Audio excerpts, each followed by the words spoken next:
है और ये अपने समय की जेआरएफ हैं। इनकी 2 पुस्तकें प्रकाशित हो चुकी हैं और लगभग 16 बच्चों को इन्होंने पीएचडी कराई है और इस समय इनके अंडर में 2 स्टूडेंट पीएचडी कर रहे हैं। समाजशास्त्र की प्रोफेसर होने के नाते इनमें इनका सामाजिक क्षेत्र में बहुत अधिक कार्य है। ये निरंतर समाज सेवा करती रही हैं और वर्तमान में ये बाल कल्याण समिति की अध्यक्ष हैं अल्मोड़ा, जिला अल्मोड़ा की, और किशोर कल्याण समिति की भी अध्यक्ष हैं। इसके अतिरिक्त ये कई ऐसी संस्थाओं की भी सदस्य हैं जो कि सामाजिक क्षेत्र में अपना योगदान देते रहते हैं।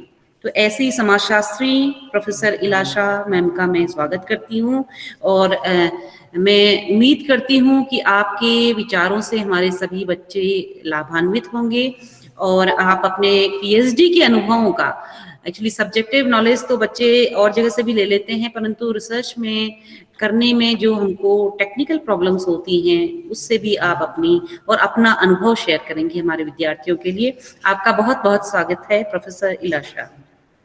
धन्यवाद जी मैम, आप आ जाइए, आप शुरू कीजिए। हाँ, मुझे मेरी आवाज सुनाई दे रही? बिल्कुल साफ है आपकी आवाज। हाँ, धन्यवाद मधु। ये अवसर देने के लिए मैं मधु के साथ साथ पूरे मनोविज्ञान विभाग की आभारी हूँ कि मुझे बच्चों से रूबरू होने का मौका मिला है। मैं उनके काम आ पाई, इसके लिए मैं अपने को सौभाग्यशाली समझती हूँ। थोड़ी सी जो अभी मेरा परिचय दिया गया है उसमें थोड़ी सी सुधार करना चाहती हूँ। मैं बाल कल्याण समिति की अध्यक्ष रही 5 साल और किशोर कल्याण बोर्ड की भी वर्तमान में मैं इस समय नहीं हूँ, मैं रही हूँ, और विभिन्न जो संस्थाएं हैं उनकी सदस्य वर्तमान में मैं हूँ। सभी बच्चों को अभी गुड मॉर्निंग, है ना? हाँ, तो जो मुझे विषय दिया गया है वो केस स्टडी मेथड दिया गया है, वैयक्तिक अध्ययन पद्धति। और इस वैयक्तिक अध्ययन पद्धति को मैं शुरू करूं और उसके बाद में जो मेरे एक्सपीरियंस जो हैं, जो शोध के समय में मेरे साथ हुए हैं और जो वर्तमान शोधार्थी हैं, दोनों के विषय में मैं बाद में चर्चा करूंगी। जो विषय मुझे दिया गया है वो है आज केस स्टडी मेथड। बहुत सारी पद्धतियां ऐसी होती हैं जिनका कि हम सामाजिक शोध में प्रयोग करते हैं। उन्हीं में से जो एक पद्धति है वो पद्धति है हमारी केस स्टडी मेथड। ये कहा जाता है कि जब हम सामाजिक अनुसंधान करते हैं तो उस सामाजिक अनुसंधान को करने के लिए किसी भी निष्कर्ष में तब पहुंचा जाता है जब हम उसमें व्यवस्थित पद्धतियों का प्रयोग करते हैं। तो जब सामाजिक अनुसंधान के लिए, कोई भी सामाजिक शोध के लिए, अनुसंधान के लिए ये व्यवस्थित पद्धतियों का प्रयोग जो है उतना ही आवश्यक और उतना ही महत्वपूर्ण है जितना कि हमारे संपूर्ण जो हमारा समुचित विकास है, वो हमारे जो जीवन का जो समुचित विकास है वो हमारे मस्तिष्क पर आधारित होता है। इसी के आधार पर हम किसी सामाजिक घटना के कार्यकरण के संबंधों को समझ सकते हैं। कोई भी सामाजिक घटना जिनका कि हमारे द्वारा अध्ययन किया जाता है वो बहुत ही जटिल होती हैं, अमूर्त होती हैं और परिवर्तनशील भी होती हैं। हमारी सांस्कृतिक विशेषताओं तथा हमारी मनोवृत्तियों में परिवर्तन होते रहने के कारण सामाजिक अनुसंधान के लिए ये नितांत आवश्यक हो जाता है कि हम अनुसंधान के लिए व्यवस्थित पद्धतियों का जो प्रयोग है वो उचित रूप से कर पाए। जब हम तथ्यों की बात करते हैं, किसी समस्या की बात करते हैं और उन समस्याओं के लिए किन्हीं तथ्यों की बात करते हैं तो हम इन तथ्यों को 3 भागों में विभाजित करते हैं और मुझे लगता है कि इन 6 दिनों में आपने निश्चित रूप से इसका अध्ययन किया होगा। और ये 3 भागों में जो क्वांटिटेटिव मेथड है, रिसर्च मेथड जो है, यानी कि परिमाणात्मक अनुसंधान पद्धति जो है, वो पहला प्रकार है। ये बहुत सी ऐसे तथ्य होते हैं, बहुत सी ऐसी घटनाएं होती हैं जिनका क्या करते हैं कि प्रत्यक्ष रूप से अवलोकन करके उनकी गणना की जा सकती है। कुछ घटनाएं ऐसी होती हैं जिनके तथ्यों को प्राप्त करने के लिए हमको क्या करना पड़ता है, अवलोकन करना पड़ता है, उनका परीक्षण करना पड़ता है, उनका निरीक्षण करना पड़ता है और उनको फिर हम संख्या के आधार पर निष्कर्ष के रूप में प्रस्तुत करते हैं। परिमाणात्मक जो अनुसंधान पद्धति है वो ये प्रकार है। परिमाण का मतलब होता है माप, यानी कि कोई भी वो चीज, कोई भी वो तथ्य जिनको हम मात्रा के आधार पर प्रस्तुत करते हैं, जिनको कि हम मात्रा के आधार पर प्रस्तुत करते हैं, उनको हम क्वांटिटेटिव मेथड यानी कि परिमाणात्मक पद्धति के नाम से जानते हैं। इसमें जैसे किन्हीं सदस्यों की संख्या या किसी की आय का विवरण, किसी की परिवार की मासिक आय, वार्षिक आय, किसी का व्यवसाय, किसी का शिक्षा का स्तर आदि, यानी कि जिसको कि हम संख्या के आधार पर प्रस्तुत कर सकते हैं, वो तथ्य जो मात्रा के आधार पर प्रस्तुत किए जा सकते हैं या हम करते हैं, उनको हम क्वांटिटेटिव यानी कि परिमाणात्मक अनुसंधान पद्धति के नाम से जानते हैं। जैसा कि आप जानते हैं और आपने मेरे ख्याल से पढ़ा भी है, जिसको हम सामाजिक सर्वेक्षण कहते हैं, शोध प्रारूप कहते हैं, हाइपोथेसिस कहते हैं, निदर्शन कहते हैं, प्रश्नावली कहते हैं, अनुसूची कहते हैं। ये सारे वो तथ्य होते हैं जिनके आधार पर हम किसी की संख्या का निर्धारण कर सकते हैं। यानी कि तथ्यों को 3 आधारों पर बांट रहे हैं हम, और पहला जो तथ्य है वो है हमारा परिमाणात्मक अनुसंधान पद्धति। दूसरा हमारा आता है गुणात्मक, क्वालिटेटिव जो मेथड है। ये क्वालिटेटिव मेथड क्या होता है कि वे तथ्य जो अमूर्त होते हैं, जो अदृश्य होते हैं, कभी कभी हमको दिखाई नहीं देते हैं, तथा उनकी विशेषताओं को कुछ विशेष गुणों की सहायता से ही हम जान सकते हैं। ऐसे वो तथ्य, इस प्रकार के तथ्य जो अमूर्त होते हैं और उनका संकलन भी हमको करना होता है, और उनकी विशेषताओं का मूल्यांकन जो है हम उनके गुणों की सहायता के आधार पर करते हैं। इस प्रकार की पद्धति को हम क्वालिटेटिव गुणात्मक पद्धति के नाम से जानते हैं। इसमें हम व्यक्तियों की मनोवृत्तियों को, उनके विचारों को, उनके विश्वासों को, उनके कल्चर को आदि आदि को प्रत्यक्ष रूप से न देखकर जो द्वितीयक स्रोत हैं उनके माध्यम से देख सकते हैं। यानी कि उनका मूल्यांकन जब हम करते हैं तो वो गुणों के आधार पर होता है, गुणात्मक आधार पर होता है, उनके विश्वासों के आधार पर होता है, उनके आचार के आधार पर होता है, उनके विचार के आधार पर होता है। इनको मापा नहीं जा सकता है, इसलिए इसको जो है क्वालिटेटिव मेथड के नाम से हम लोग जानते हैं। और जिस पद्धति को आज मैं आपको पढ़ाने जा रही हूँ वो पद्धति इसी का एक प्रकार है। जो तीसरा प्रकार है जिनमें हम तथ्यों का संकलन करते हैं वो आजकल एथनोग्राफी मेथड यानी कि नृजाति पद्धति जो है वो हमारे जो विषय हैं, अनुसंधान के जो विषय हैं उसमें चर्चा का विषय बना हुआ है। ये तुलनात्मक रूप से एक नवीन पद्धति है। इसका प्रयोग जो है वो अभी हम लोग अधिक नहीं कर पा रहे हैं। ये कुछ पिछले 4 और 5 दशकों से इसको हमको देखने को मिल रहा है। ये जो हमारे अमेरिकन समाजशास्त्री जो हैं हेराल्ड गारफिंकल 1967 में इन्होंने इसको रखा है। उनका ये मानना है कि ये एक ऐसी अध्ययन पद्धति है जो छोटे समूह के दैनिक व्यवहारों का अध्ययन करके निष्कर्ष प्रस्तुत करती है। मतलब ये है कि ये एक ऐसी पद्धति है जो समाज में दिन प्रतिदिन की व्यक्ति के जीवन में घटनाएं घटित होती हैं, उसको कोई भी कर्ता अपनी दृष्टिकोण से किस प्रकार से देखता है और उसको देखते हुए वो क्या करता है कि उसका वास्तविक अध्ययन करके उसको वैज्ञानिकता देने का प्रयास करता है।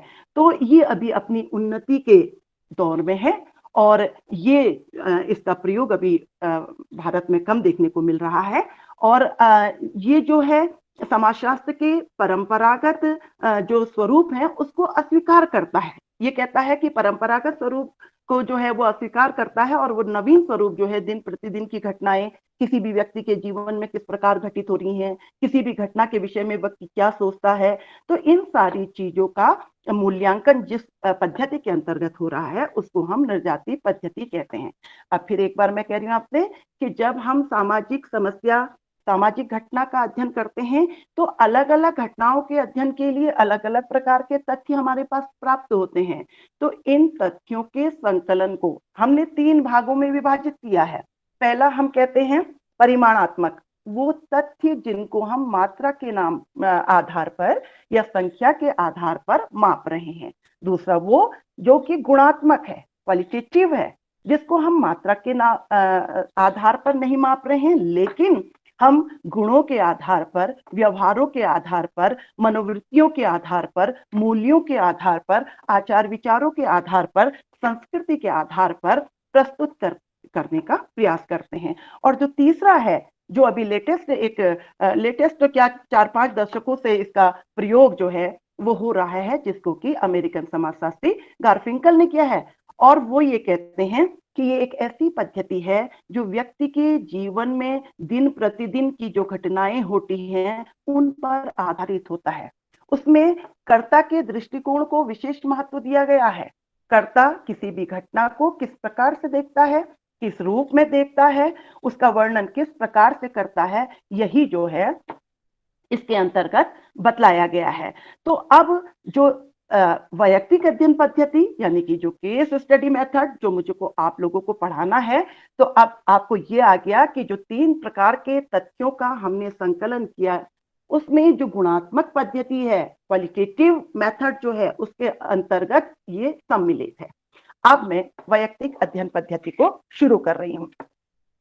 सबसे पहली बात कि जब हम वैयक्तिक अध्ययन पद्धति की बात करते हैं तो इसकी शुरुआत जो हुई वो अमेरिका से, यानी कि इसका विकास जो हुआ है वो अमेरिका से हुआ है।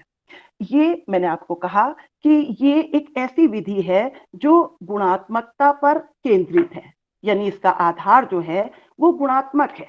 और इसके साथ ही इस विधि को हम अत्यधिक प्राचीन विधि के नाम से भी जानते हैं।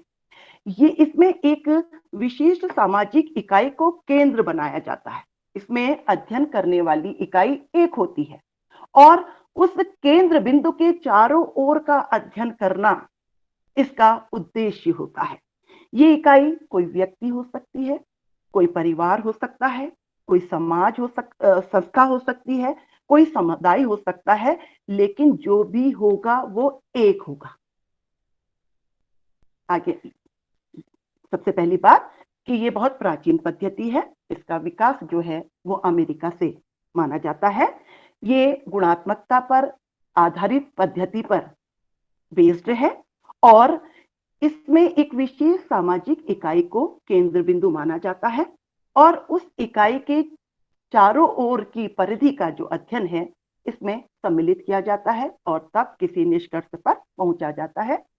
ये जो इकाई है वो एक व्यक्ति हो सकती है, एक परिवार हो सकता है, एक संस्था हो सकती है, एक समुदाय और कुछ भी, पर एक इसमें प्राथमिक और द्वितीयक, प्राइमरी एंड सेकेंडरी, दोनों प्रकार के तथ्यों का सहारा लिया जाता है और गहनता के साथ अध्ययन करके किसी निष्कर्ष तक पहुंचा जाता है। इसे एकल अध्ययन विधि के नाम से भी जाना जाता है।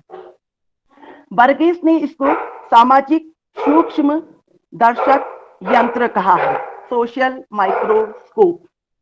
सोशल माइक्रोस्कोप इसको क्यों कह रहे हैं? वो कह रहे हैं कि सोशल माइक्रोस्कोप एक ऐसा टूल होता है, एक ऐसा यंत्र होता है जिसमें हम क्या करते हैं कि छोटे छोटे कीटाणुओं को भी देख सकते हैं, वो कीटाणु जिनको कि हम अपनी नंगी आंखों से नहीं देख सकते हैं।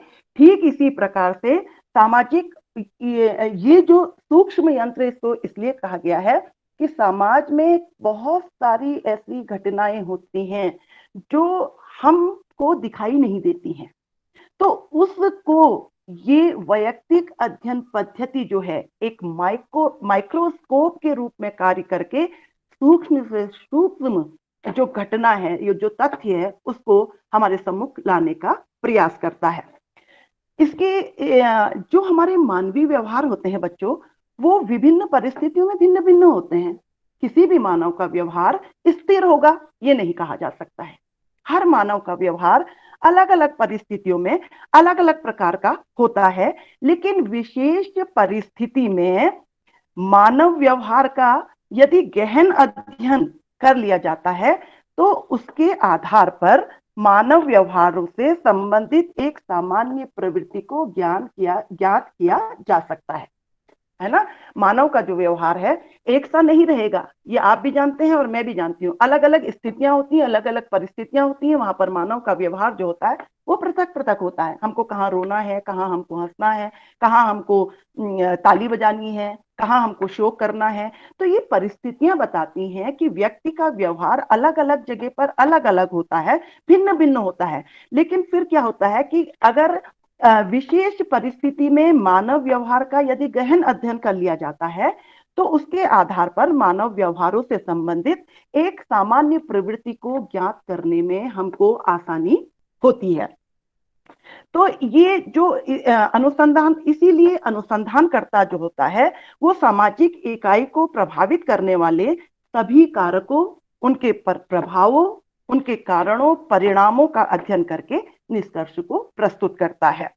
ये सामाजिक अनुसंधान के क्षेत्र में जो वैयक्तिक अध्ययन पद्धति है वो बहुत ही उपयोगी है। और इसका प्रयोग जो है वो सर्वप्रथम जो फ्रेडली लिपले हैं, आपने उनका नाम सुना होगा, कि केस स्टडी मेथड की जो शुरुआत की है वो फ्रेडली लिपले ने की है, जिन्होंने की श्रमिकों की आर्थिक दशाओं का अध्ययन करने के लिए इस पद्धति को अपने प्रयोग में लाया था।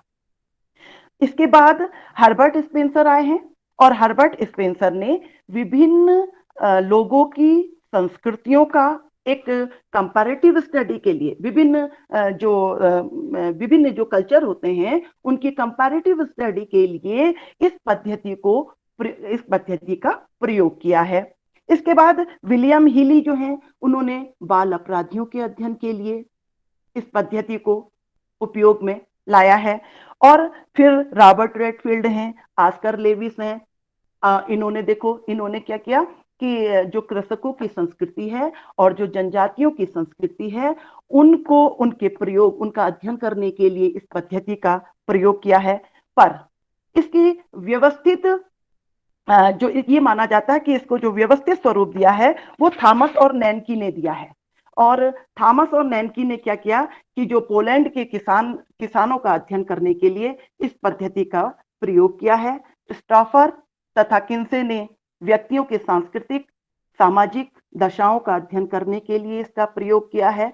और इस प्रकार से लगातार जो है वो प्रत्येक क्षेत्र में इसका प्रयोग होता रहता है। अतः इसमें किसी भी एक इकाई के क्रियाकलापों, मनोवृत्तियों, जीवन इतिहास को का गहनता से अध्ययन किया जाता है और निष्कर्ष तक पहुंचा जाता है। अब जो ये वैयक्तिक अध्ययन पद्धति है, इसमें आप लोग को आ गया कि जो वैयक्तिक अध्ययन पद्धति है वो गुणात्मक है। एक गुणात्मक पद्धति है। इसको हम संख्या के आधार पर माप नहीं सकते हैं। मान लीजिए हमको किसी के विचारों को जानना है, हम जानना चाहते हैं कि उसके विचार कैसे हैं, तो हम 4 विचार हैं, 5 विचार हैं, 6 विचार हैं, ऐसा नहीं कहते हैं। तो उसका अध्ययन करने के बाद निष्कर्ष, उसको माप नहीं सकते, इसलिए इसको गुणात्मक कह रहे हैं। जिसको माप सकते हैं उसको गणनात्मक कहते हैं। और इस प्रकार से लिपले को इसको कहा गया है कि लिपले जो है ने इसकी शुरुआत की थी 1828 में। और उन्होंने जो है आर्थिक दशाओं का अध्ययन करने के लिए इस प्रकार की क्रिया को, इस प्रकार की पद्धति का उपयोग किया था। इसमें इसके आधार पर जो होता है हम व्यक्ति की मनोवृत्तियों को, उसके मूल्यों को, उसके विचारों का गहनता से अध्ययन करते हैं, कार्यकरण के संबंधों को जोड़ने का प्रयास करते हैं और गहनता से अध्ययन करते हुए किसी निष्कर्ष पर पहुंचने का प्रयास करते हैं। तो ये वैयक्तिक अध्ययन पद्धति है। अब इसकी कुछ विशेषताओं को मैं तुम्हारे सामने रख रही हूँ। ये विशेषताओं में सबसे पहली बात ये है, मैंने आपसे कहा कि इसको एकल विधि कहा जाता है। जो एकल पद्धति है, इसको एकल पद्धति भी की, यानी कि इसमें जिस भी संस्था को हम ले रहे हैं, जिस भी समुदाय को हम ले रहे हैं, जिस भी व्यक्ति को हम ले रहे हैं, वो एक है। एक है, एक का मतलब ये नहीं है कि वो एक है तो बहुत छोटा है, छोटा होने के बाद भी उसकी हर एक चीज का अध्ययन करना इसका उद्देश्य है। इस पद्धति की सफलता इसमें है कि जबकि हम इसको गहनता से इसमें अध्ययन करते हैं। और अब जो इसकी कुछ विशेषताओं में, ये सबसे पहली विशेषता को अगर हम इसकी लेते हैं तो हमको ये लगता है कि एक विशिष्ट इकाई का संपूर्ण अध्ययन है। ये एक विशिष्ट इकाई का संपूर्ण अध्ययन है। इकाई एक ही है, एक विशिष्ट इकाई होती है, एक स्पेशल इकाई होती है। फिर मैंने आपसे कहा कि वो कोई भी हो सकता है, लेकिन उसका उन उसकी संपूर्ण चीजों का अध्ययन करना जो है वो इसकी विशेषता के अंतर्गत शामिल होता है। अब इसके अंतर्गत किए जाने वाला अध्ययन जो होता है वो गिडिंग्स के अनुसार, वो तो मैं आपको बता चुकी है कि एक उसके अंतर्गत जो अध्ययन होगा व्यक्ति भी हो सकता है, परिवार भी हो सकता है, समुदाय भी हो सकता है, संस्था भी हो सकता है। गिडिंग्स ने इसको परिभाषित करते हुए लिखा है कि इसके अंतर्गत अध्ययन जिसका जिसका किया जाएगा वो कोई एक व्यक्ति हो सकता है, वो कोई एक परिवार हो सकता है, वो उसके जीवन की कोई घटना हो सकती है, वो समस्त राष्ट्र हो सकता है, वो एक साम्राज्य हो सकता है, और एक युग भी हो सकता है। उसने अपने परिवार को विस्तार देते, अपनी परिभाषा को विस्तार देते हुए ये कहा है कि ये व्यक्ति हो सकता है, जो अध्ययन की इकाई है वो एक व्यक्ति भी हो सकता है, उसके जीवन की कोई घटना भी हो सकती है, अथवा एक राष्ट्र हो सकता है, एक साम्राज्य हो सकता है, और एक युग भी हो सकता है। ये पहली जो विशेषता है क्या है कि एक विशिष्ट इकाई है जो मूर्त और अमूर्त दोनों हो सकती है। ये एक ऐसी विशिष्ट इकाई है जो मूर्त और अमूर्त दोनों हो सकती है। और अगर हम गिडिंग्स की परिभाषा का अध्ययन करते हैं तो ये व्यक्ति हो सकता है, परिवार हो सकता है, व्यक्ति के जीवन की कोई घटना हो सकती है, समस्त राष्ट्र कोई राष्ट्र हो सकता है, साम्राज्य हो सकता है, और एक युग भी हो सकता है। ये पहली विशेषता थी। जब हम इसकी दूसरी विशेषता की बात करते हैं तो ये अध्ययन अत्यधिक गहन और सूक्ष्म होता है। जब मैं आपसे कह रही हूँ कि हमको एक व्यक्ति का अध्ययन करना है तो बहुत ही सरल लग रहा है, एक संस्था का अध्ययन करना है तो बहुत ही सरल लग रहा है कि हम ऐसा लिख देंगे, उसमें एक व्यक्ति का अध्ययन कितने दिन तक करेंगे हम, क्या नहीं। मैंने कहा ना कि इकाई एक है, एक केंद्र, इसकी जो इकाई है वो एक है, केंद्र एक केंद्र बिंदु है, लेकिन उस केंद्र बिंदु के चारों ओर की जो परिधि है वो बहुत जटिल और बहुत कठिन है। उसी जटिल और कठिन परिधि का अध्ययन करना है तो उसके लिए, अध्ययन करने के लिए हमको गहनता और सूक्ष्मता दोनों की आवश्यकता होती है, और ये दोनों जो प्रकार हैं वो वैयक्तिक अध्ययन के अंतर्गत सम्मिलित है। तीसरी बात है कि वैयक्तिक अध्ययन पद्धति में जो होता है अतीत और वर्तमान दोनों का समन्वय होता है। कोई भी घटना अचानक नहीं घटती है, उसके पीछे कोई ना कोई कारण होता है। उस कारण को ढूंढने के लिए हमको अतीत, वैयक्तिक अध्ययन पद्धति में अतीत में भी जाना पड़ता है, और अतीत के आधार पर उसको वर्तमान से जोड़ने का प्रयास किया जाता है। अतः जो वैयक्तिक अध्ययन पद्धति होती है उसमें जो अनुसंधान करता होता है वो अतीत व वर्तमान दोनों का समन्वय करके चलता है, और अतीत के तथ्यों को जानकर वर्तमान से उसका सहसंबंध जोड़ने का, स्थापित करने का प्रयास करके निष्कर्ष तक पहुंचता है। फिर मैंने आपसे चौथी जो इसकी विशेषता है ये गुणात्मक होती है, क्वालिटेटिव होती है। वो तो मैंने आपसे कह दिया कि कोई भी वो चीज जो मात्रा के आधार पर मापी जाती है, जो संख्या के आधार पर मापी जाती है, वो गणनात्मक होती है। पर इसको मैंने कहा कि हम इसको आचार को, मनोवृत्ति को, विचार को, मूल्य को, आदर्श को, संस्कृति को आप नहीं माप सकते हैं। इसलिए इसकी विशेषता यही है कि ये जो वैयक्तिक विधि है वो गुणात्मक विधि के पद्धति के अंतर्गत सम्मिलित है। फिर पांचवा जो इसकी विशेषता है वो ये है कि अध्ययन इकाई के संपूर्ण पक्षों का अध्ययन किया जाता है। वो तो मैंने एक फिर कह रही हूँ कि हमको सुनने में जो केस स्टडी मेथड है वो सुनने में ऐसा लग रहा है कि हमको एक केस स्टडी मेथड ही से जो है वो रिसर्च करनी चाहिए। कहाँ हम जो है इतने फॉर्म्स को लेके जाते हैं, सैंपलिंग करते हैं, और फिर लोगों के पास जाते हैं, उनका इंटरव्यू शेड्यूल बनवाते हैं, फिर उनको सामने बिठा के उसको फिल करते हैं। तो इससे तो अच्छा है कि एक वैयक्तिक अध्ययन नहीं, ये बहुत, फिर आपको बता रही हूँ कठिन है, और क्योंकि इसको एक इकाई के संपूर्ण पक्षों का अध्ययन करना होता है। सारे पक्षों को, कोई पक्ष इसमें छोड़ना नहीं पड़ता, उसका इसको अध्ययन करना पड़ता है। इसीलिए गुडे और हार्ट ने कहा है कि ये एक ऐसी प्रविधि है जो किसी सामाजिक इकाई को उसके संपूर्ण रूप में देखती है। इकाई भले ही छोटी हो, इकाई भले ही बड़ी हो, छोटी हो या बड़ी हो, सवाल इसका नहीं है। सवाल ये है कि वो इकाई का अध्ययन तभी पूर्ण माना जाएगा जबकि उसमें गहनता होगी, जबकि उसमें सूक्ष्मता होगी, और जबकि उसका संपूर्ण अध्ययन जो है, वो संपूर्ण पक्षों का जो अध्ययन है वो किया जाएगा।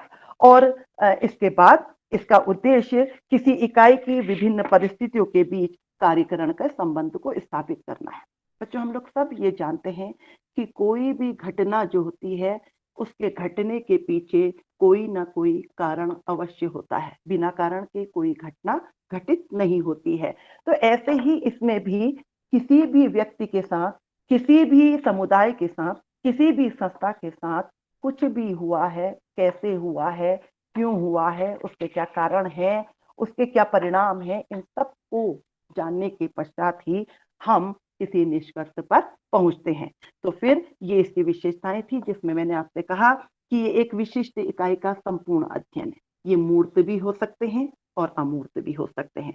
इसके अंतर्गत किया जाने वाला अध्ययन का जो केंद्र है वो व्यक्ति हो सकता है। उस व्यक्ति के जीवन में घटित होने वाली कोई घटना हो सकती है, उसका कोई एक परिवार हो सकता है, कोई संस्था हो सकती है, कोई समुदाय हो सकता है, एक राष्ट्र हो सकता है, एक साम्राज्य हो सकता है, और एक युग भी हो सकता है। इसमें अध्ययन अत्यधिक सूक्ष्म और गहनता से किया जाता है। अतीत और वर्तमान दोनों का समन्वय करके कार्यकरण को, संबंध को स्थापित करके निष्कर्ष तक पहुंचा जाता है। ये गुणात्मक होती है, और इसके साथ ही ये एक ऐसा अध्ययन है जो जो एक इकाई का संपूर्ण अध्ययन करता है, और इसका उद्देश्य किसी इकाई की विभिन्न परिस्थितियों के बीच कार्यकरण के संबंध को स्थापित करना होता है। ये तो थे इसकी विशेषताएं। और अब हम इन तथ्यों को कैसे प्राप्त करते हैं, इन तथ्यों को क्या स्रोत होते हैं, इन तथ्यों को प्राप्त करने के लिए कौन कौन सी जगह हमको जाना होता है, क्या क्या इसके माध्यम हैं। तो जो इसके प्राप्त स्रोत होते हैं, इसमें क्या है कि कोई भी अध्ययनकर्ता को इसमें अधिक से अधिक जानकारी, सूक्ष्म और गहन, इसका संबंध अधिक से अधिक जानकारी से है। इसका सीधा संबंध, अगर हम सूक्ष्म और गहन की बात कर रहे हैं तो इसका सीधा संबंध जो है वो क्या होगा, अधिक से अधिक जानकारी से होगा। तो इसमें क्या होता है, वैयक्तिक अध्ययन पद्धति में क्या होता है, जब हम सूचनाओं को प्राप्त करते हैं तो अध्ययनकर्ता का जो प्रयास होता है वो सर्वाधिक, अधिक से अधिक सूचनाएं प्राप्त करना होता है। इसके स्रोत बहुत अधिक विविधतापूर्ण होते हैं, विस्तृत भी होते हैं, और बहुमुखी प्रतिभा वाली पद्धति है। मतलब इसके स्रोत हमको एक जगह से तो प्राप्त होने नहीं है, तो इसके लिए क्या होगा, अधिक से अधिक जानकारी प्राप्त करने के लिए हमको इसमें विविध, इसके जो स्रोत होते हैं वो विविधतापूर्ण होते हैं, और विस्तृत भी होते हैं, और बहुमुखी भी होते हैं। और इसीलिए इसका एक उदाहरण देती हूँ कि जो नेल्सन एंडरसन थे, उन्होंने क्या किया, होबो जनजाति के आंतरिक जीवन का अध्ययन किया। होबो जनजाति के आंतरिक जीवन का अध्ययन किया, और उस अध्ययन को करने के लिए उन्होंने जिन स्टेप्स को, यानी कि जिस तरीके से अपने स्रोतों को एकत्रित किया, वो मैं आपको शेयर करती हूँ। उन्होंने क्या किया कि सबसे पहले होबो जनजाति के अध्ययन के लिए, यानी कि उनके जो संगठन के अध्ययन के लिए, उनके सामाजिक संगठन के अध्ययन के लिए, उनके व्यवहारों के अध्ययन के लिए उन्होंने क्या किया कि उनके समूह में गाए जाने वाले जो लोकगीत होते हैं, उनके समूह में होने वाले जो लोक नृत्य होते हैं, जो लोक गाथाएं थी, जो उनके विषय में कविताएं लिखी गई थी, उनकी माध्यम से उनकी भावनाओं को समझने का प्रयास किया। पहली बात, एक बार और फिर सुन लीजिए, कि जो होबो जो एंडरसन है, उन्होंने क्या किया कि होबो जनजाति का अध्ययन करना था और उसके लिए उन्होंने वैयक्तिक अध्ययन पद्धति को अपनाना था। तो उस वैयक्तिक अध्ययन यानी केस स्टडी मेथड को अपनाने के लिए उन्होंने क्या किया कि सबसे पहले उस होबो जनजाति के समूहों में जो गाए जाने वाले जो लोकगीत हैं, उनके समूह में जो होने वाले जो लोक नृत्य हैं, उनके विषय में जिन लोगों ने अपने विचारों की अभिव्यक्ति जो है वो कविताओं के माध्यम से की थी, उनको उस आधार पर उनकी भावनाओं को समझने का प्रयत्न किया। फिर विभिन्न संस्थाओं द्वारा प्रकाशित तथ्यों को एकत्रित किया। इसके बाद उन्होंने उनकी वंशावलियों को ढूंढा, उनके फोटोज कलेक्ट किए, उनके निकट संबंधियों से जो है वार्ता की है, उनके आसपास जो लोग सभ्य लोग रहते थे उनको उनसे सूचनाएं एकत्रित की। इस प्रकार इतनी चीजों का अध्ययन करने के बाद, बहुत सारे इन तथ्यों को एकत्रित करने के बाद, वो जो है होबो लोगों के जीवन की आंतरिक विशेषताओं तथा उनके सामाजिक संगठन को बनाए रखने वाले व्यवहारिक नियमों को ज्ञात करने में सफल हो पाए थे। कहने का मतलब है कि बहुआयामी विविध प्रकार के तो हैं। तो मेरा कहने का मतलब यह है कि वैयक्तिक अध्ययन पद्धति में इस प्रकार के स्रोत जो होबो जनजाति में उदाहरण दिया, वो हमको ये बतला रहा है कि वैयक्तिक अध्ययन पद्धति के लिए तथ्यों का संकलन जब किया जाता है तो उसमें प्राथमिक स्रोत भी होते हैं और सेकेंडरी द्वितीयक भी होते हैं, यानी कि प्राइमरी डाटा, प्राइमरी सोर्सेस से भी हम डाटा कलेक्ट करते हैं और सेकेंडरी सोर्सेस से भी। अब कैसे करते हैं? तो जो इनके प्राथमिक स्रोत हैं, पहले प्राइमरी डाटा, वो आप लोगों ने पढ़ा भी होगा। तो ये जो प्राथमिक स्रोत हैं, इसमें क्या करते हैं कि सूचनाओं की संग्रह हेतु क्या करना पड़ता है, जो अध्ययन करता होता है वो अवलोकन करता है, साक्षात करता है और प्रत्यक्षता के आधार पर सूचनाओं का कलेक्शन करता है, यानी कि सूचनाओं को वो एकत्रित करता है प्राथमिकता के आधार पर। मैंने आपको बताया ना कि जब हम वैयक्तिक अध्ययन पद्धति, जो होबो जनजाति के जो लोग हैं, जो उसका अध्ययन जो किया गया है नेल्सन के द्वारा, तो वो ये बताने का प्रयास कर रहा था कि उस अध्ययन के आधार पर मैं आप लोगों को ये बताने का प्रयास कर रही हूं कि जब हम वैयक्तिक अध्ययन पद्धति को यानी केस स्टडी मेथड को अपने शोध, अपने अनुसंधान के लिए प्रयोग में लाएंगे, तो हमको उसके लिए जिन तथ्यों को कलेक्ट करना पड़ेगा, एकत्रीकरण करना पड़ेगा, वो जो दोनों तथ्य, वो तथ्य जो होंगे वो दोनों प्रकार से हमको प्राप्त करने होंगे।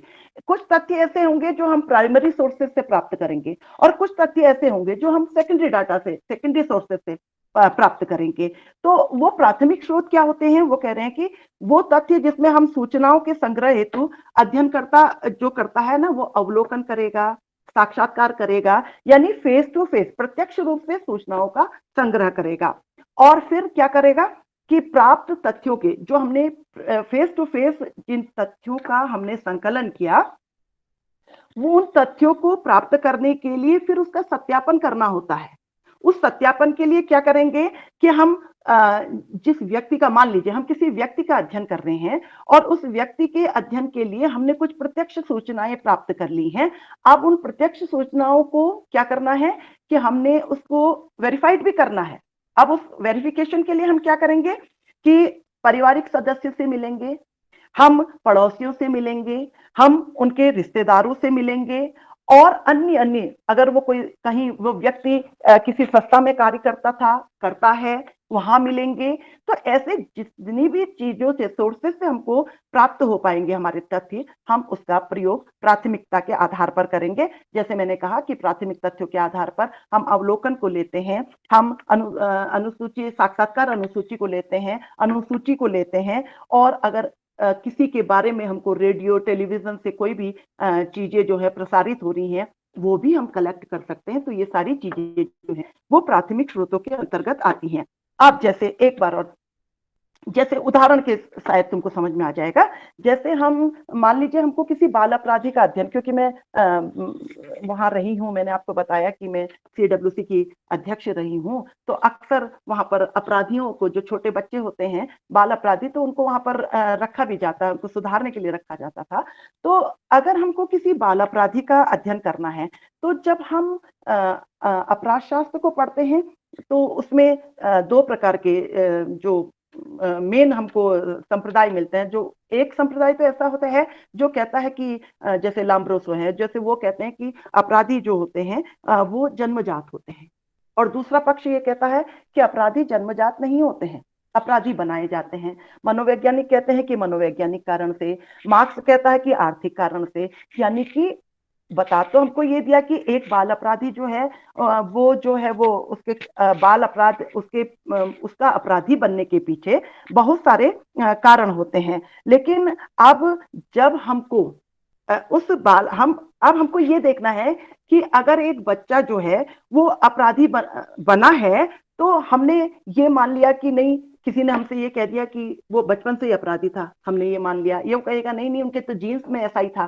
तो हमने ये मान लिया। नहीं, अगर हम व्यक्तिगत आधार पर, केस स्टडी के आधार पर उसका अध्ययन कर रहे हैं, तो निश्चित रूप से हमको तो ये जानना ही पड़ेगा कि उसकी प्रक्रियाओं को जानना पड़ेगा, उसकी क्या इच्छाएं थी, उसके ज्ञान का स्तर क्या था, और कौन सी ऐसी क्रियाएं उसके द्वारा की गई कि जिससे कि वो बाल अपराधी बन गया।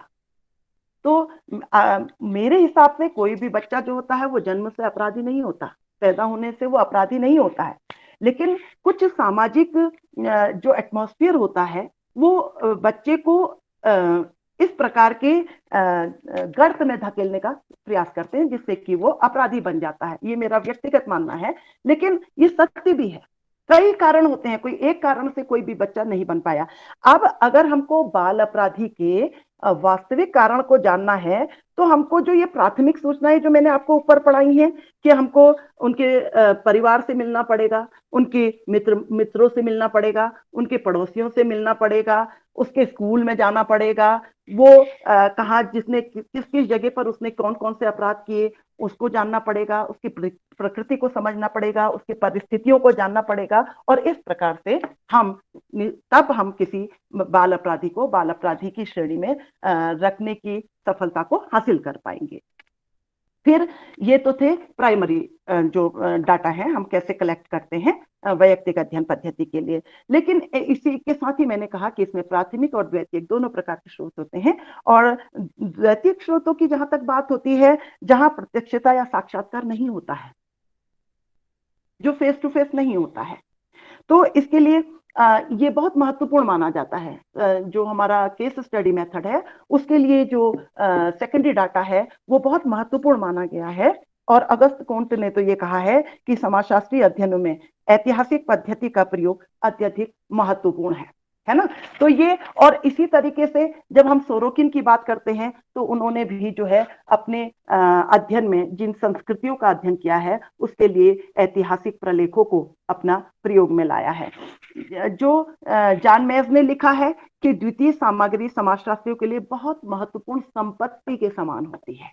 यानी कि जो द्वितीयक स्रोत होते हैं कभी कभी ऐसे होते हैं, हमको वो चीजें प्राप्त हो जाती हैं जो हमको प्राइमरी डाटा से भी प्राप्त होने में कभी कभी कठिनाई लगती है। तो इसलिए अब इसके कौन कौन से प्रकार हैं, उसमें मैंने आपसे कहा अवलोकन है, उसमें साक्षात्कार है, उसमें साक्षात्कार अनुसूची है, उसमें रेडियो है, टेलीविजन है, जिनसे कि आप प्राथमिकता के आधार पर तथ्यों को एकत्रित कर रहे हैं। लेकिन जब हम सेकेंडरी डाटा की बात करते हैं तो सेकेंडरी डाटा जो होते हैं वो अलग होते हैं। अब इनमें क्या है कि जब हम वैयक्तिक अध्ययन पद्धति के लिए सेकेंडरी डाटा का प्रयोग करते हैं तो उसमें सबसे पहले हमारे होते हैं पर्सनल डॉक्यूमेंट्स जो होते हैं। पर्सनल डॉक्यूमेंट्स, व्यक्तिगत प्रलेख। व्यक्तिगत प्रलेख का मतलब है कि वो लिखित सामग्री जो व्यक्ति के द्वारा अपने विषय में लिखी गई हो।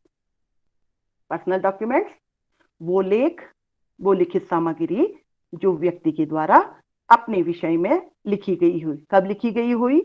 तत्कालीन सामाजिक घटनाओं को एक विशेष दृष्टिकोण के रूप में देखकर लिखी गई हो, जैसा उसने देखा होगा, जैसा उसने अनुभव किया होगा, जैसा उसने सोचा होगा, वो वैसा उसने लिखा होगा। ये आवश्यक नहीं है कि ये हमेशा प्रकाशित होती है, ये कभी कभी लिखकर संभाल भी दी जाती हैं। तो कहने का मतलब है ये प्रकाशित भी हो सकती हैं और अप्रकाशित भी हो सकती हैं, और इनके अंतर्गत हम जिन चीजों को सम्मिलित करते हैं उनमें पांडुलिपियां हैं, इनमें पत्र हैं, डायरियां हैं आदि। इसमें व्यक्ति के निजी विचार होते हैं, इसमें व्यक्ति की निजी भावनाएं होती हैं, उसके आदर्श होते हैं, उसके मूल्य होते हैं, और इन सब की जानकारी हमको इन प्रलेखों, व्यक्तिगत प्रलेखों के माध्यम से प्राप्त हो जाती है।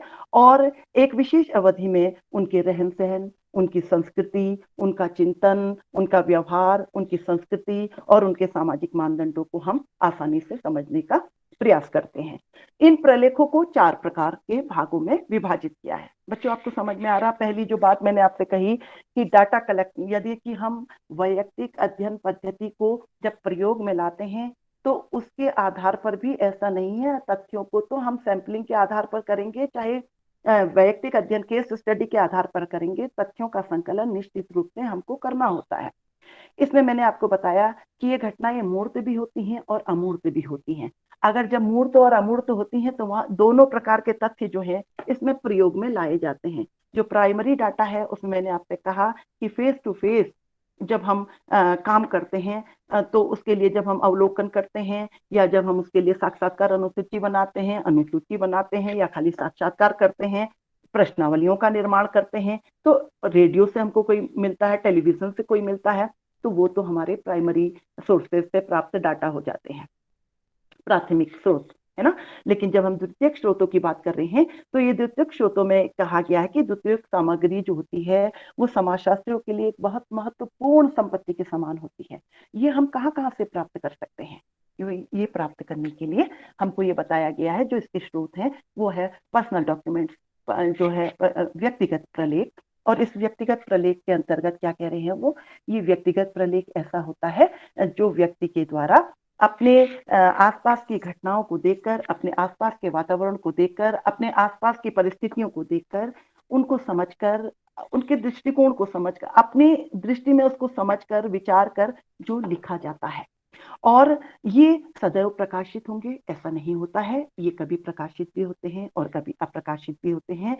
इनमें हम पांडुलिपियों को लेते हैं, पत्र को लेते हैं, डायरियों को लेते हैं, और इसमें हम ये पाते हैं कि इसमें व्यक्ति के निजी विचार होते हैं, भावनाएं होती हैं, आदर्श होते हैं, मूल्य होते हैं, उनके रहन सहन की जानकारी होती है, और उनके वो किस प्रकार से लिखते थे, किस प्रकार से उनका क्या कल्चर था, वो क्या कल्चर था, क्या संस्कृति थी, ये सब उनको उसमें जानने का जो तथ्य है वो हमको प्राप्त होते हैं।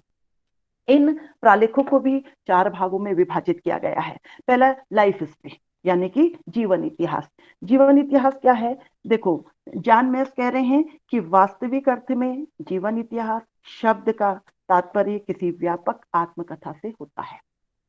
जीवन इतिहास कि कोई भी व्यक्ति जब अपने जीवन के बारे में कुछ भी लिखता है, उस लिखे हुए चीज से जो सामग्री हमको प्राप्त होती है उसको हम जीवन इतिहास के अंतर्गत, लाइफ हिस्ट्री के अंतर्गत सम्मिलित करते हैं।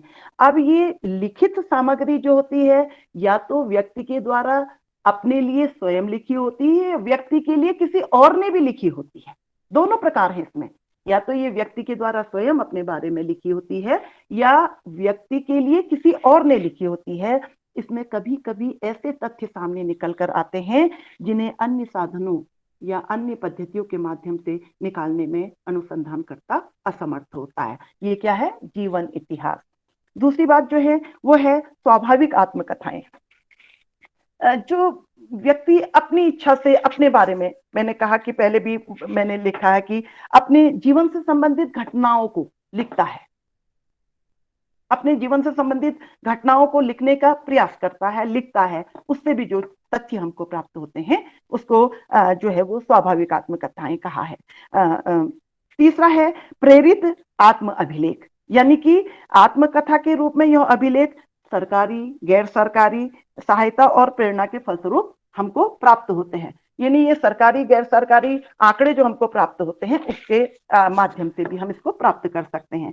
और फिर संकलित जीवन इतिहास, कलेक्टिव लाइफ हिस्ट्री जिसको कह रहे हैं हम, ये क्या होता है कि जो हमको प्रलेख मिलते हैं, लिखित प्रलेख मिलते हैं, उन लिखित प्रलेखों में एक व्यक्ति द्वारा उसके जीवन में जिन को वो आदर्श मानते हैं उनका प्रभाव पड़ना बतलाया जाता है। जैसे जिनकी रचना, मतलब क्या होता है कि कोई व्यक्ति किसी से कोई व्यक्ति जो है वो किसी से, मान लीजिए मैं मधुमेह से प्रभावित हूं, और जब मैंने अपनी आत्मकथा लिखी तो मैंने उसमें उनका जिक्र किया।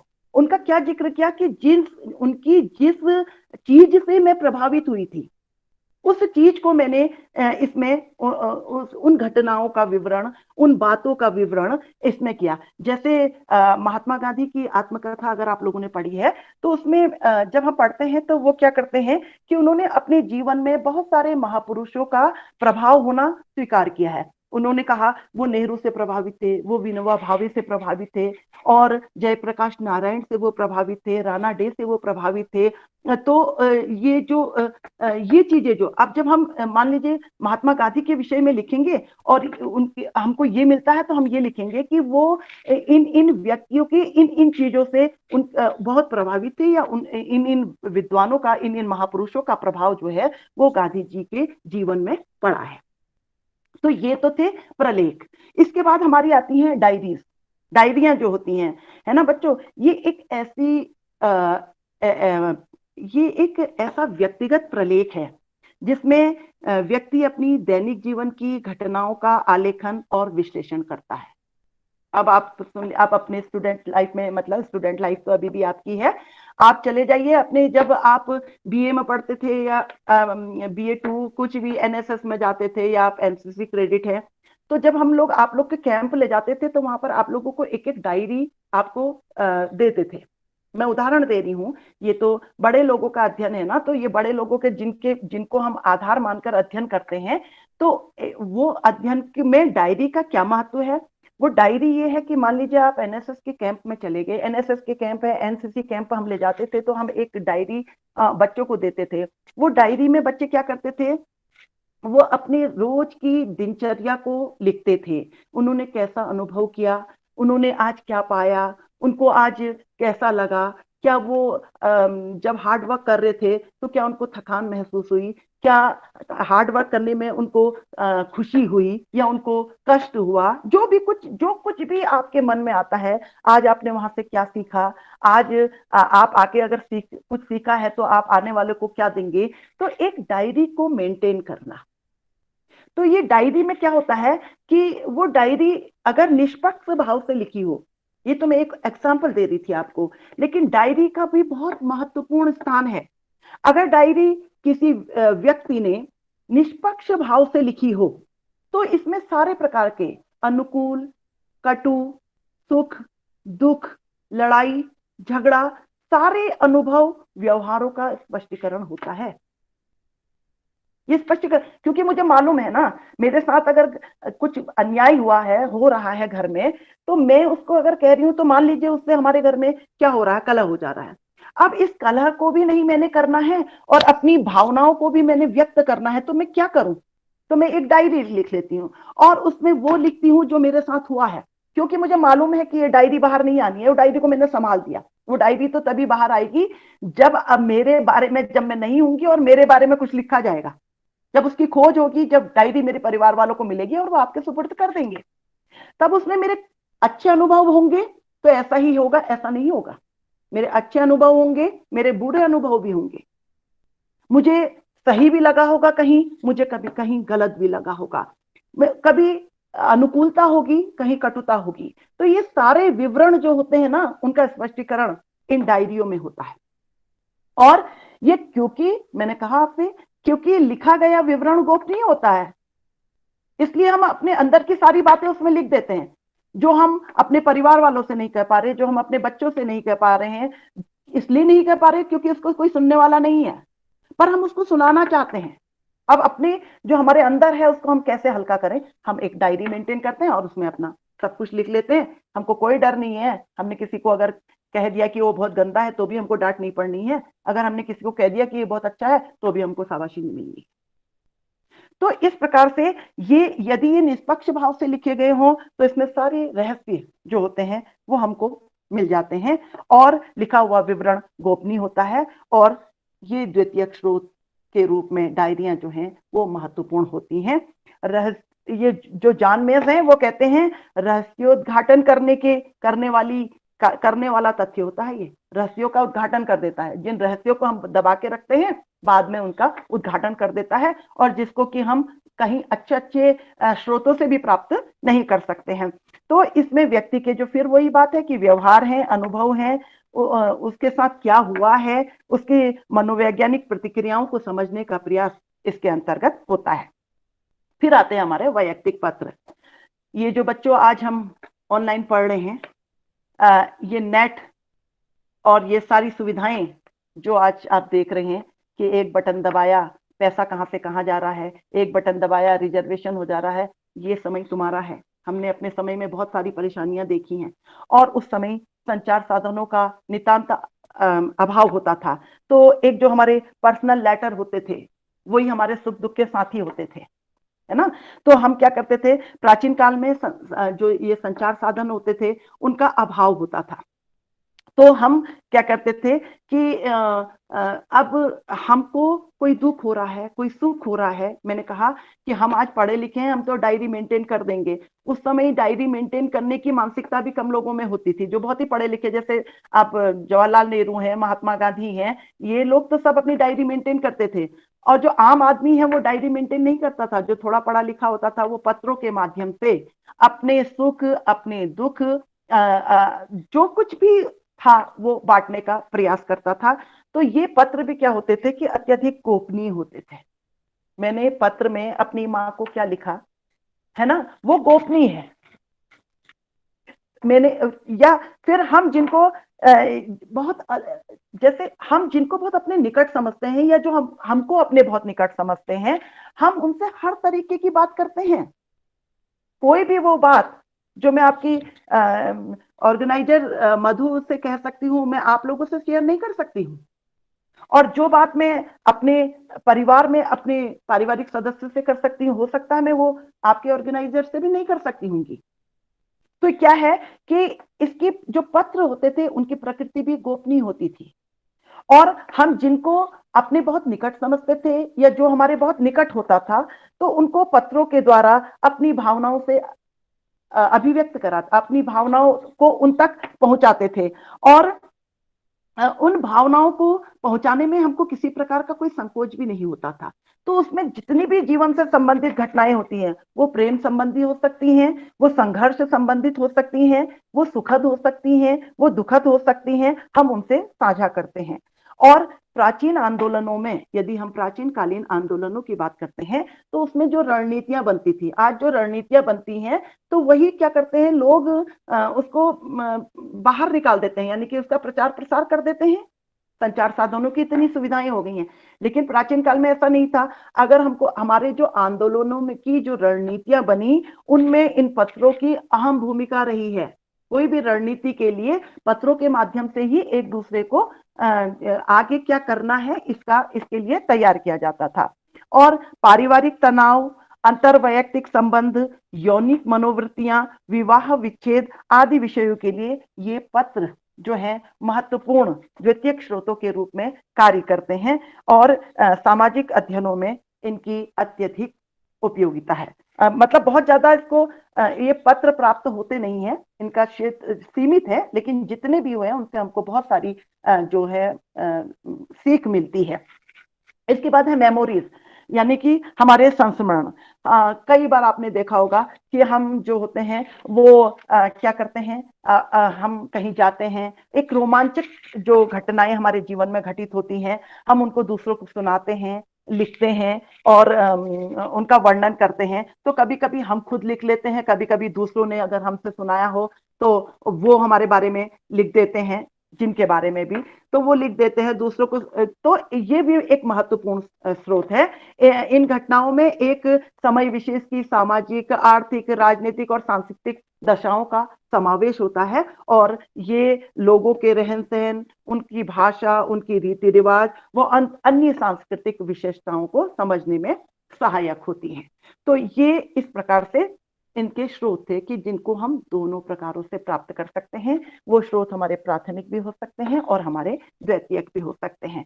इसीलिए इतनी चीज होने के कारण इसको बहुत महत्वपूर्ण रूप से देखा जाता है। और ये महत्वपूर्ण इसलिए भी माने जाते हैं कि मैंने आपसे कहा कि इसके अध्ययन के, हालांकि इसका प्रयोग बहुत बहुतायत नहीं होता है, लेकिन कम हो रहा है, लेकिन फिर भी हम ऐसा देखते हैं कि इसके लिए हमको जो होता है बहुत सारे तथ्य प्राप्त होते हैं। वो तथ्य जो गोपनीय होते हैं, जो अन्य स्रोतों से हमको प्राप्त नहीं हो सकते हैं, तो इसलिए इसकी इंपॉर्टेंस है। अब इसकी जो इंपॉर्टेंस है सामाजिक अनुसंधान में वैयक्तिक पद्धति की क्या महत्व है, क्या रोल है उसका, क्या इंपॉर्टेंस है उसकी, इसको जानने के लिए सबसे पहले बात मैंने आपसे कहा कि ये जो सबसे पहली बात ये है कि ये किसी भी इकाई का, हेलो हेलो, मेरी आवाज आवाज आ रही मेरी बच्चा? यस मैम आ रही है। ओके ओके, माइक ऑफ कर लीजिए बच्चा, माइक ऑफ कर लीजिएगा। हाँ, तो ये जो इसका महत्व है, उसका महत्व ये है बच्चों कि इसमें इकाई एक है, और उस इकाई को विशिष्ट मानते हुए उस इकाई के समस्त पहलुओं का अध्ययन किया जाता है। पहला महत्व ये है कि ये एक ऐसा है कि इसमें इसका उद्देश्य किसी भी को लेकर, जिस इकाई को लेकर हम चल रहे हैं, इकाई का वो गहन अध्ययन करना इसका उद्देश्य है। और गहन अध्ययन तब होता है जब हम सप्त पहलुओं का अध्ययन करते हैं। दूसरा है वैध उपकल्पनाओं का निर्माण। कोई भी शोध करने से पहले हम एक हाइपोथेसिस बनाते हैं, उपकल्पना करते हैं, ये ऐसा होगा। कभी कभी हमारी उपकल्पनाएं जो होती हैं सार्थक हो जाती हैं, और कभी कभी वो उपकल्पनाएं निरर्थक हो जाती हैं। हम क्या सोचते हैं वो कभी सही भी हो सकता है और कभी गलत भी हो सकता है। वैध उपकल्पना, जो वैलिड हाइपोथेसिस हैं, जो वैलिड,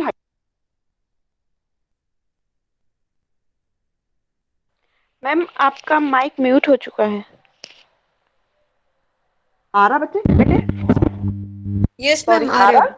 हो। Yes okay ma'am. Okay okay, मैं इसमें कह रही थी, मैं आप लोगों को इसकी इंपॉर्टेंस बता रही थी। मैंने कहा कि ये एक इकाई का गहन अध्ययन करता है, और ये बार बार बता चुकी हूँ कि ये इकाई व्यक्ति हो सकता है, परिवार हो सकता है, संस्था हो सकती है, समूह हो सकता है, समाज साम्राज्य हो सकता है, युग हो सकता है।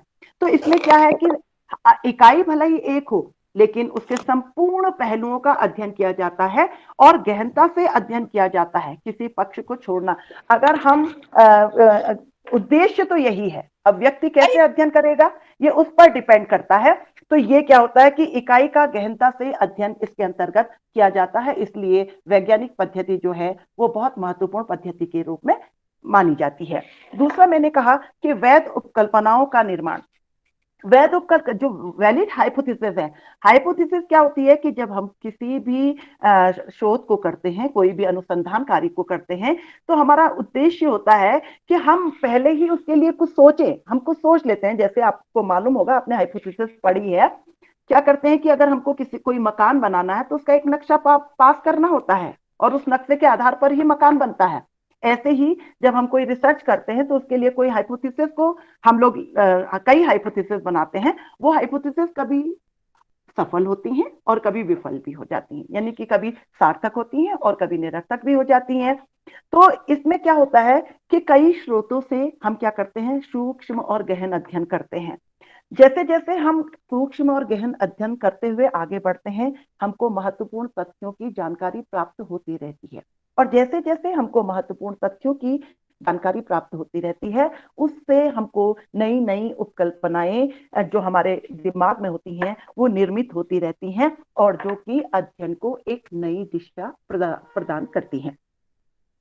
फिर इसके बाद अध्ययन प्रपत्रों के निर्माण में सहायक होती हैं।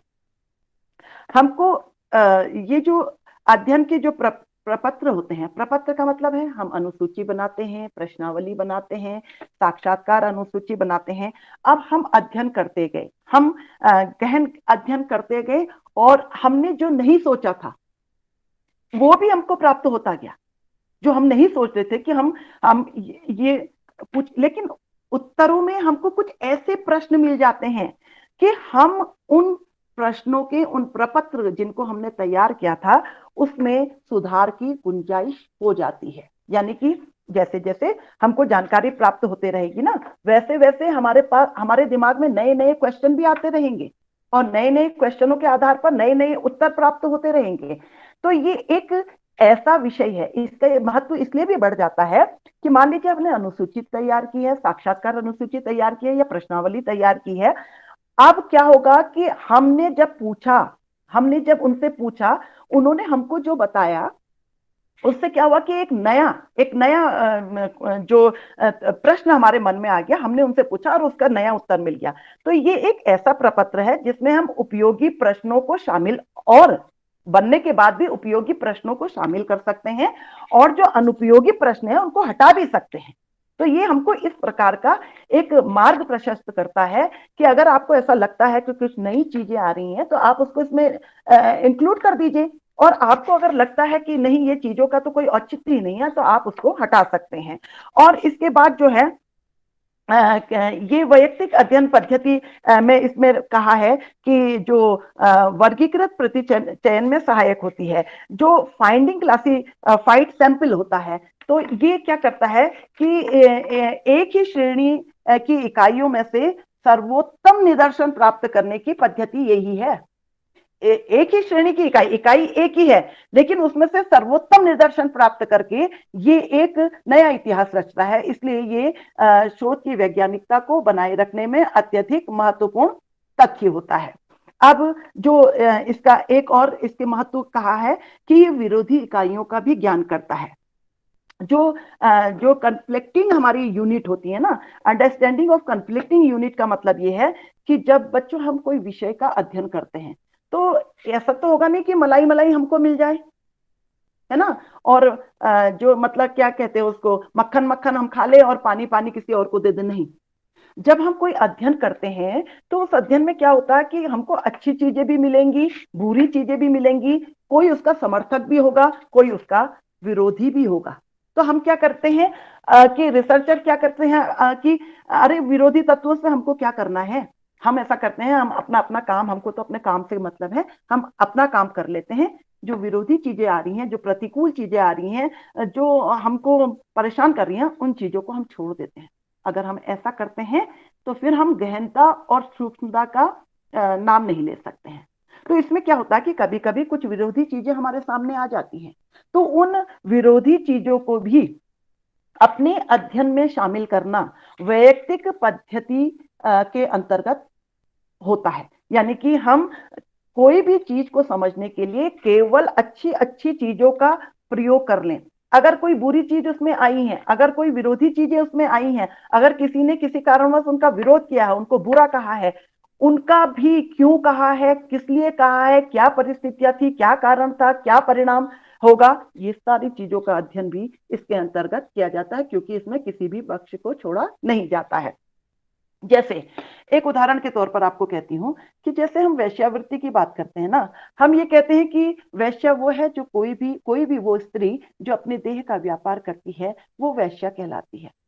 और कोई भी समाज ऐसा नहीं है, कहीं पर भी कोई समाज ऐसा नहीं है जो उस वैश्या को अच्छी दृष्टि से देखता है। क्यों? क्योंकि वो अपने देह का व्यापार करती है। पर अगर हम विभिन्न समूहों से, विभिन्न पारिवारिक सदस्यों से, विभिन्न लोगों से, विभिन्न उनके मित्रों से, कॉलेज से, परिसर से, कहीं से भी उनके बारे में जानेंगे तो कहीं ना कहीं तो हमको कोई ना कोई अच्छी चीज भी प्राप्त होगी, जो हमको ये बताएगी कि उसके देह व्यापार का जो कारण है वो उसकी इच्छा नहीं है, वो उसकी अनिच्छा पर डिपेंड था। क्यों? क्योंकि उसने अपने परिवार का पालन पोषण करना था, क्योंकि उसके सामने कोई मजबूरी आ गई थी, क्योंकि उसको ब्लैकमेल किया जा रहा था।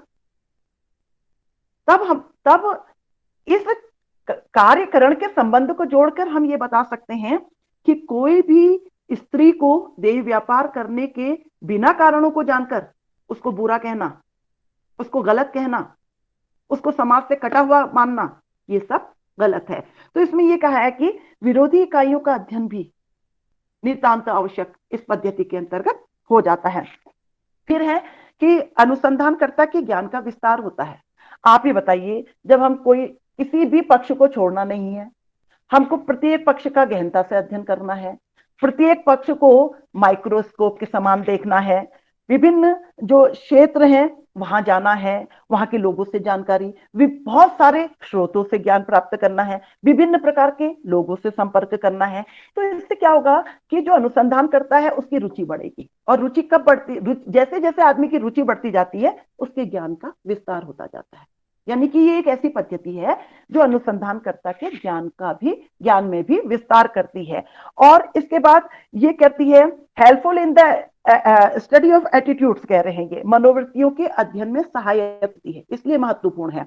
मनोवृत्तियों, रुचियों, व्यवहारों और सामाजिक मूल्यों तथा विशेष परिस्थिति में उनकी प्रक्रियाओं को समझने में यही पद्धति सर्वाधिक महत्वपूर्ण और सहायक है। कोई व्यक्ति की मनोवृत्तियां क्या हैं, उसकी रुचियां क्या हैं, वो इस प्रकार का व्यवहार क्यों करता है, उसके सामाजिक मूल्य कैसे थे, वो विशेष परिस्थितियों में उसकी प्रतिक्रियाएं क्यों बदल जाती हैं, इन सब का अध्ययन भी जो है वो वैयक्तिक अध्ययन पद्धति के द्वारा ही किया जाता है। फिर दीर्घ प्रक्रियाओं का अध्ययन करता है। ये लॉन्ग प्रोसेस है, एक लॉन्ग प्रोसेस है। आपको एक जगह एक स्रोत से एक ही दिन में एक ही प्रकार का अध्ययन मिलता है, उसके लिए भी आपको बार बार जाना पड़ता है। और दूसरा इसमें हम कह रहे हैं कि अतीत का अध्ययन करना पड़ता है, उसको वर्तमान से जोड़ना पड़ता है। तो अतीत को वर्तमान से जोड़ने के बाद ही निष्कर्ष पर पहुंचा जाता है। तो इतनी लंबी प्रोसेस है ये। तो इसलिए भी लंबी प्रोसेस होने के कारण ही यही कारण है कि इसका अध्ययन जो है वो गहराई से किया जाता है। और इसके बाद प्रारंभिक अध्ययन में भी सहायक होता है ये, जो हमारा किसी भी अध्ययन को करने से पहले उसके विषय में कुछ जानकारियां हमको नितांत आवश्यक होती हैं, और इन जानकारियों के संबंध में भी ये हमको अध्ययन करने में सहायक होता है। और इन सब की जानकारी सर्वोत्तम रूप से वैयक्तिक अध्ययन पद्धति के माध्यम से ही की जाती है। और लुंडवर्ग ने कहा है कि वैज्ञानिक अध्ययन पद्धति स्वयं एक पूर्णतया स्वतंत्र एवं वैज्ञानिक पद्धति नहीं है, बल्कि वैज्ञानिक कार्य प्रणाली को व्यवहारिक बनाने वाला एक उपयोगी चरण भी है। कह रहे वो कह रहे कि ये एक साइंटिफिक जो प्रोसेस होती है उसको व्यवहारिक रूप देने में, प्रैक्टिकल रूप देने के लिए भी एक महत्वपूर्ण पद्धति के रूप में हमारे सामने आती है। और फिर उसके बाद लास्ट ये है कि ये मनोवैज्ञानिक अध्ययनों में सहायक होती है। मनोवैज्ञानिक अध्ययन क्या होते हैं? व्यक्ति जो भी क्रियाएं करता है वो उसकी मानसिक दशाओं का ही परिणाम होती है। कोई भी जो क्रिया उसके द्वारा की जाती हैं वो उसकी मानसिक क्रियाओं का परिणाम होती हैं। ये मानसिक दशाएं इतनी जटिल और इतनी सूक्ष्म होती हैं कि उनके लिए प्राथमिक द्वितीयक स्रोतों के अतिरिक्त वैयक्तिक अध्ययन पद्धति द्वारा ही इसको हम संभव कर सकते हैं। इसलिए तो डॉक्टर मनोरोगियों का अध्ययन करने के लिए क्या करते हैं कि उनकी केस स्टडी का अध्ययन करते हैं। उनके केस स्टडी को अध्ययन करने के बाद ही उनकी मानसिक स्थिति की दुर्दशा का, उनकी मानसिक स्थिति को सुधारने का प्रयास करते हैं, बताते हैं। अब फिर कुछ टाइम भी हो रहा है, अभी कुछ इसकी सीमाएं भी हैं, कुछ अभी दोष भी हैं। ये कहा गया है कि देखो, ब्लूमर कह रहे हैं कि वैयक्तिक अध्ययन पद्धति स्वतंत्र रूप में अपर्याप्त और अवैज्ञानिक होने के साथ ही सिद्धांतों के निर्माण में भी अव्यवहारिक सिद्ध होती है। किसी भी विषय का, कोई भी चीज के दो पक्ष होते हैं, एक सकारात्मक और एक नकारात्मक, पॉजिटिव एंड नेगेटिव, है ना।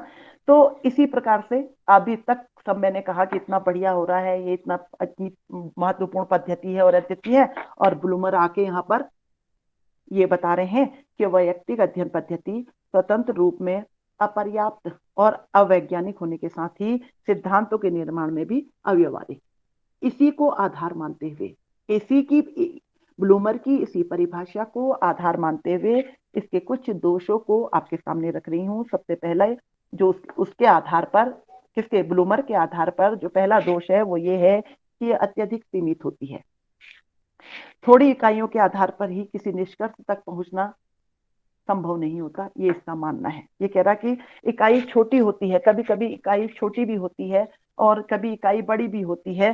तो ये कभी कभी इसमें क्या होता है कि छोटी इकाइयों के कारण सूचनाएं जो होती हैं वो अपूर्ण होती हैं, आधी होती हैं, जिसके कारण जो होता है कभी कभी अध्ययन जो होता है वो वास्तविक नहीं हो पाता है।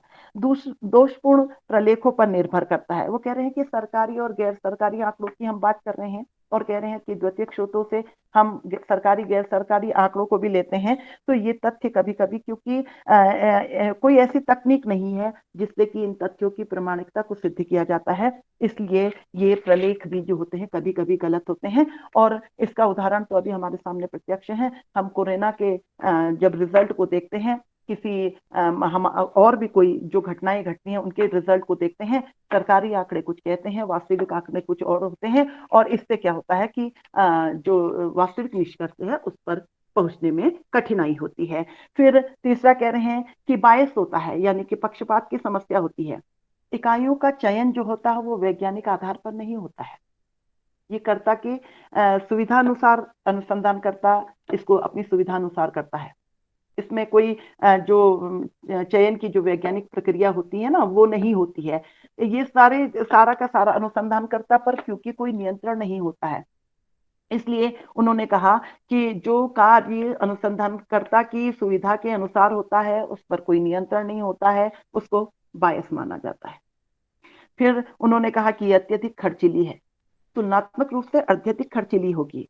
जिन इकाइयों को गहनता से अध्ययन करना होगा, जो इकाइयां लंबे समय तक चलेंगी, जिसमें हम अतीत की और वर्तमान की बात करेंगे, जिसमें हम तथ्यों को प्राप्त करने के लिए सरकारी और गैर सरकारी ऑफिस कार्यालयों में जाएंगे, जिनके तथ्यों को प्राप्त करने के लिए जगह जगह पर भ्रमण करना होगा, तो ऐसी चीजों के लिए न केवल ये अधिक खर्चीली होती है बल्कि इसमें समय भी बहुत अधिक लगता है।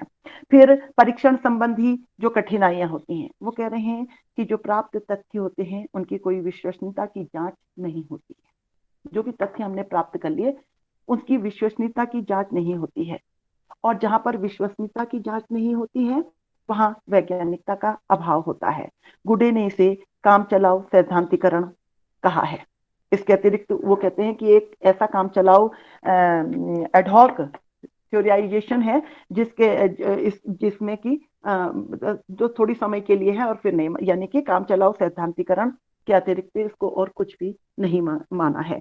और ये ना तो इसमें सूचनाओं का संकलन होता है, ना वर्गीकरण होता है, ना विश्लेषण होता है, केवल और केवल ये अनुसंधानकर्ता की स्वेच्छा पर निर्भर करता है और जांच की कोई प्रामाणिक कसौटी नहीं होती है, जिससे कि वैज्ञानिकता जो है वो अव्यवहारिक हो जाती है, और जहां पर वैज्ञानिकता अव्यवहारिक हो जाती है वहां पर फिर थोड़ी मुश्किल हो जाती है।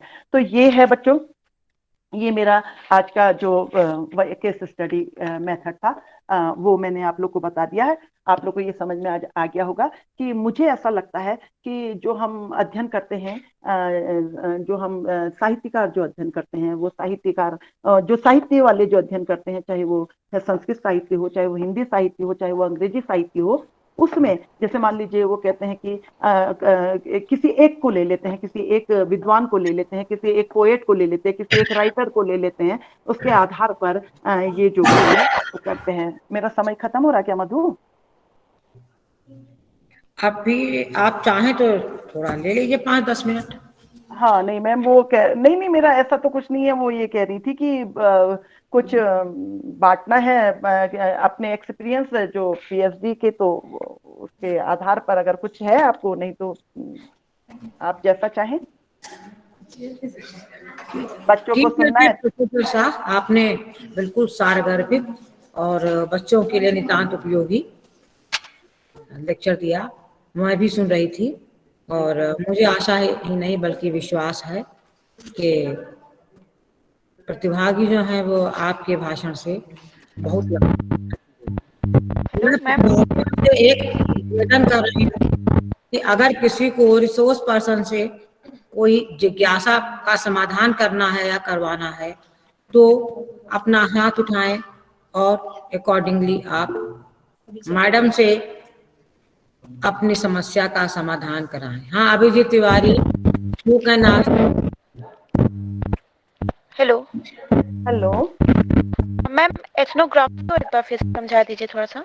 अच्छा बेटा, ये अभी जो एक एथनोग्राफी जो है